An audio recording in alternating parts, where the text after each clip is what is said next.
In 2011, the private company OceanX, which was searching for hidden and sunken treasures in the Baltic Sea, encountered a strange event after 9 days of continuous exploration.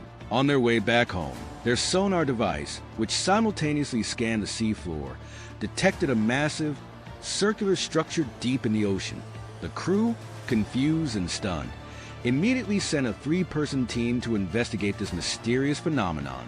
However, this dive, which had initially been undertaken in hopes of finding an old ship and its treasure, led to the discovery of an unimaginable secret, a massive anomaly deep under the sea, as if it had come from another world. And to this day, its mystery remains shrouded in uncertainty. The Baltic Sea, located in northern Europe between countries like Sweden, Finland, Estonia, and Denmark, has been a crucial maritime trade route for centuries. As a result, it can also be considered the site of numerous shipwrecks. It is estimated that throughout history, around 100,000 small and large ships have found their resting place in the depths of the sea, making it an incredible treasure trove for divers and explorers. Historically and materially, the Swedish company OceanX is one of the companies seeking a share of this multi-million-dollar market. OceanX's ship, led by Peter Lindenberg, was returning from a 9-day exploratory trip. While the team continued scanning the seafloor with sonar, they encountered a massive and extraordinary structure deep in the Gulf of Bosnia. A sunken ship with a diameter of 64 meters and a height of 8 meters, almost perfectly circular in shape, resting on the ocean bed. Captain Lindenberg, who had extensive experience in exploring shipwrecks, instructed his team to quickly send a diving robot to the ocean floor to capture high-resolution images of this astonishing discovery before an imminent storm arrived. The robot was sent into the water, and as it slowly moved toward the designated coordinates, the team eagerly headed to the technical room to observe the live images. At a depth of 70 meters, lines suddenly appeared, clearly belonging to a structure that didn't seem to belong to the area, resembling a large sunken ship. But as the depth reached 80 meters, the situation changed. The robot's compass malfunctioned, and the camera images first became blurry and then went dark. They lost all communication with the robot. Captain Lindenberg panicked, asked the crew if the cable was stuck anywhere, but the crew answered negatively. Suddenly, fluctuations and power outages also occurred in the ship's electronic systems. Amid this chaos, an image suddenly appeared on the darkened screen, a sharp, straight edge, and something resembling a few steps. That was all that could be seen before the signal was lost again. The crew, shocked, desperately pulled the robot back toward the ship. Peter and Denise Spurk, the founders of OceanX, spent months analyzing their sonar images, but couldn't find any clue as to the nature of the strange object. In desperation, they turned to the virtual world, posting images of their findings along with an account of the incident on their website and sending it to several news agencies. The news spread like wildfire across the globe, with their website receiving 300,000 visits daily and thousands of emails. However, most comments and ideas, lacking scientific support, revolved around bizarre hypotheses like the crash of a UFO or demonic involvement. Despite this, the global attention brought in new financial backers, and eventually the OceanX team, with 150,000 euros in funding and more advanced equipment, set out once again to the ocean's depths. But this time, instead of finding answers, they encountered a riddle that would eventually lead to dark days for the team and its leaders. A team of professional divers, equipped with the latest underwater cameras and electronic gear, set out to investigate the strange anomaly in the Baltic Sea once again. This team, prepared for any conditions, succeeded after 2 days of searching in finding the wreckage. During the next dive, they used an advanced sonar robot to carefully move toward the target coordinates. This time, compared to their previous experience, which had been disrupted by sonar failure, they had the opportunity to approach the wreck more closely. Unfortunately, technical problems still plagued them. The cameras struggled to capture clear images, and electromagnetic interference prevented the devices from functioning correctly. Despite this, the team managed to guide the robot close to the sharp edge of a concrete structure. After capturing this image, a 3-person team prepared for a deep and challenging 80-meter dive, a perilous and risky journey due to the many dangers involved. As the diving team approached the target, severe interference caused issues with the radios, disrupting communication with the ship. However, the team's experience allowed them to continue their investigation despite these technical challenges. Stefan, the leader of the divers, initially described the structure as resembling a concrete shelter. However, after touching it, he realized that what appeared to be concrete from a distance was actually a layer of mud and silt that had been covering the structure for a long time. When the divers began clearing away the mud, a layer of black molten rock emerged from beneath it. Given the cold waters of the Baltic Sea, diving at a depth of 80 meters for long periods of time was not feasible. Therefore, the team immediately began photographing and collecting samples of the structure with their tools. Despite equipment malfunctions and the onset of severe migraines among the team members, the research to analyze the collected data was completed, and the team quickly returned to dry land. Peter and Denise's first hope was Andreas Olsen, an underwater archaeology specialist. Despite the resemblance of the building materials to natural wind erosion, Andreas emphasized the artificial nature of its shape and details. In other words, this massive structure had been created by humans or an advanced civilization from the past. But how could something that lies at the depths of the sea have been built by humans? Keep this question in mind as we will answer it later. The pieces collected from the structure were sent to Stockholm University for further analysis, and the results left the team even more shocked.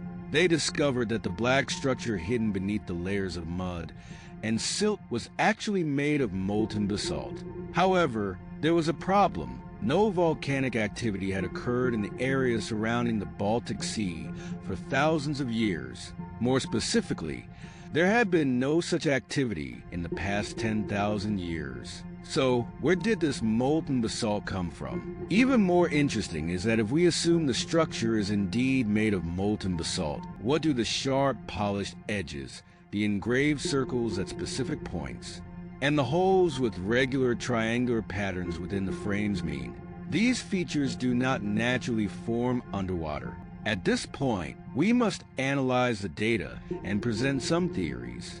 However, no matter how hard we try to provide a logical explanation, we are always faced with strange and extremely rare possibilities. Based on sonar research, small rock samples collected, 3 theories have been proposed regarding the Baltic Sea Anomaly. The first theory suggests that the structure is a crashed spacecraft. The second theory defines it as an extremely old monument from a lost ancient civilization. And according to the third theory, this phenomenon formed entirely naturally. Let's take a closer look at each of these theories.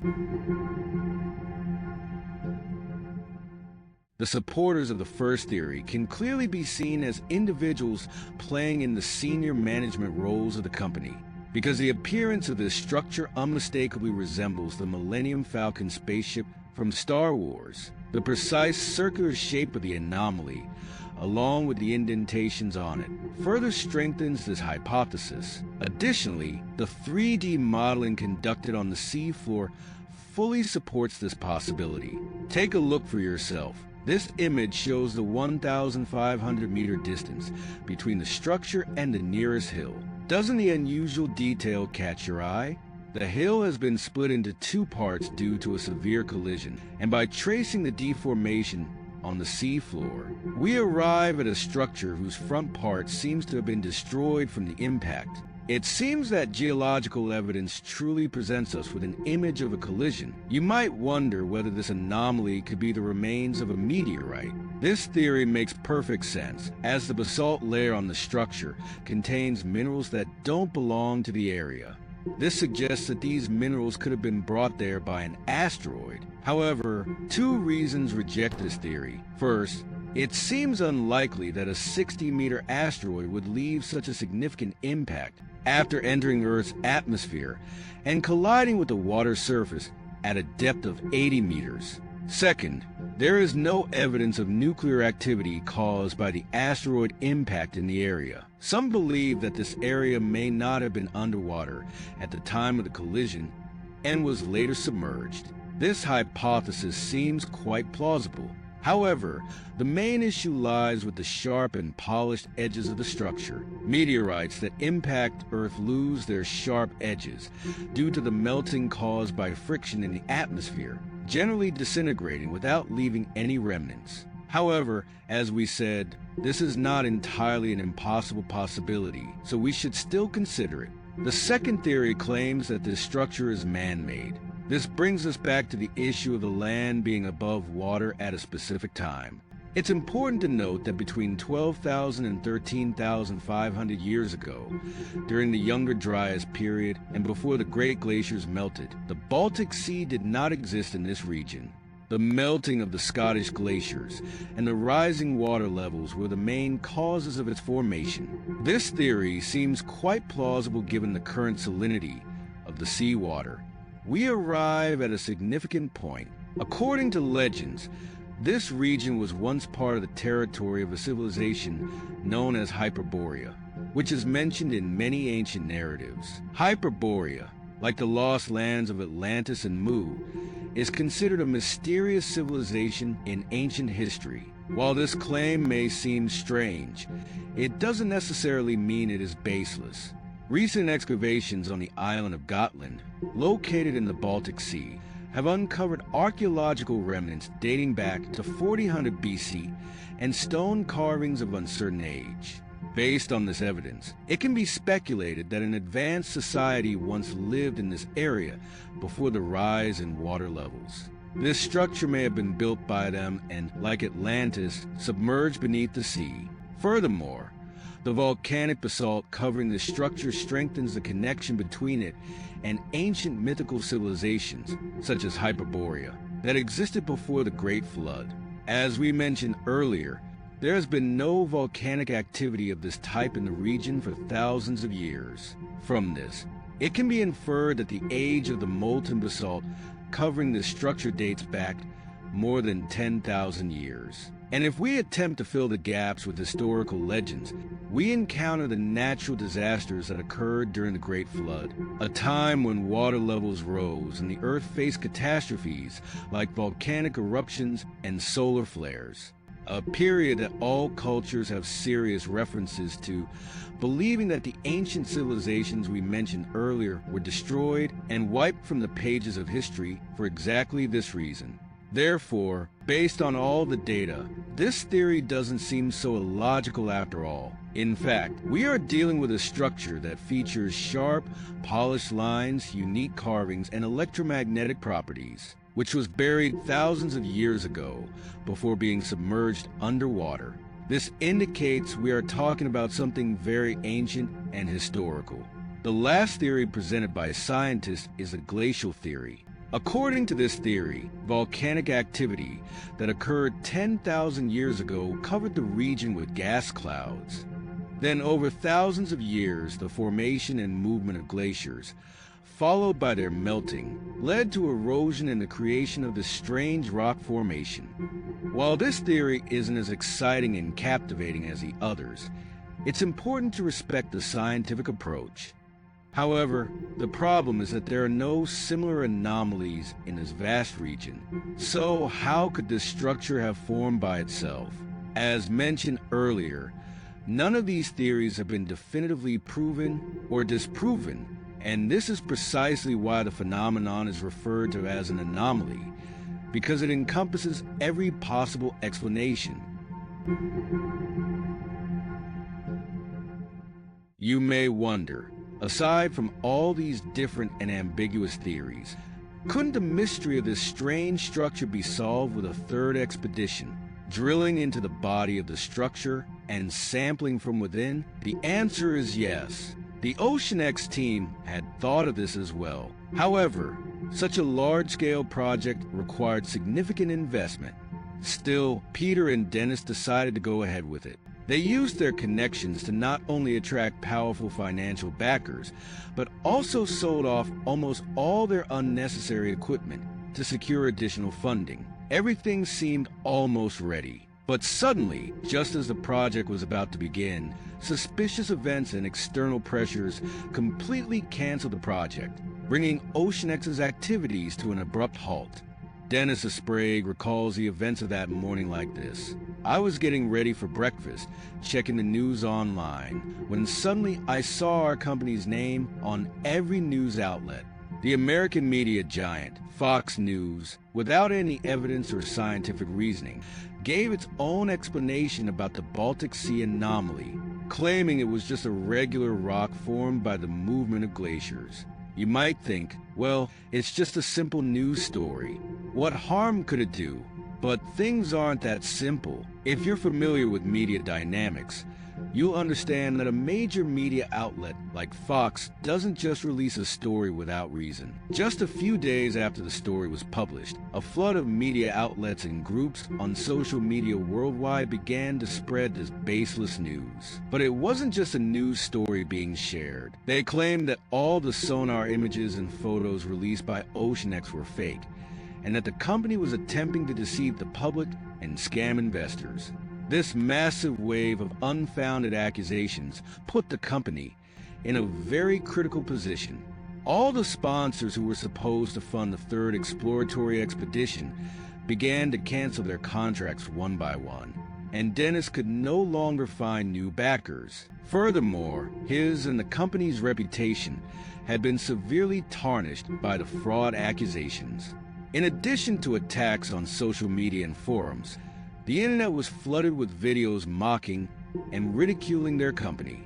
The truth was, OceanX had never made a hard defense of any of these theories. They simply wanted to uncover the truth behind this mystery in a completely scientific and logical manner. Within just a few weeks, the entire credibility of the company that intended to excavate the structure had been destroyed, and they were on the verge of bankruptcy. After this aggressive campaign, Peter Lindbergh completely withdrew from the project, to the point that there is no available information on the continuation of his diving activities. Dennis spent months trying to restore the company's reputation, but after receiving dozens of death threats and threats of harm to his family, he was forced to retreat as well and abandon the entire matter. He says, "I just wanted to excavate a strange, unknown structure at the bottom of the sea. I don't know how it suddenly escalated to this point." Ultimately, OceanX was sold to a new owner and now collaborates with the National Oceanic Administration, focusing on marine mapping.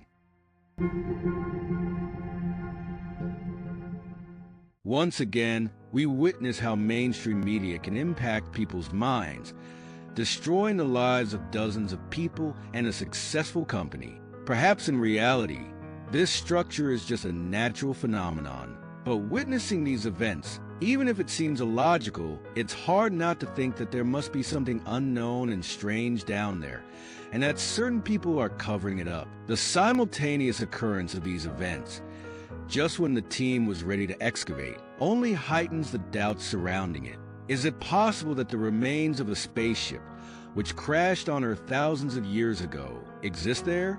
Looking at the split hill and the marks on the seafloor, this hypothesis can't be completely dismissed or ignored. Or perhaps there's a hidden secret linked to a pre-cataclysmic civilization with some kind of unique electromagnetic energy emanating from it. It seems that the answers to these questions won't be revealed anytime soon, as since that day, no other research missions have taken place in the area, at least as far as we ordinary humans know. However, the mystery of this anomaly remains unsolved, raising the question of what other secrets lie in the depths of the sea and oceans, only 5% of which have been discovered. Please comment your opinion and don't forget to like the video. Shadow Puzzle, where every shadow tells a story. Stay with us.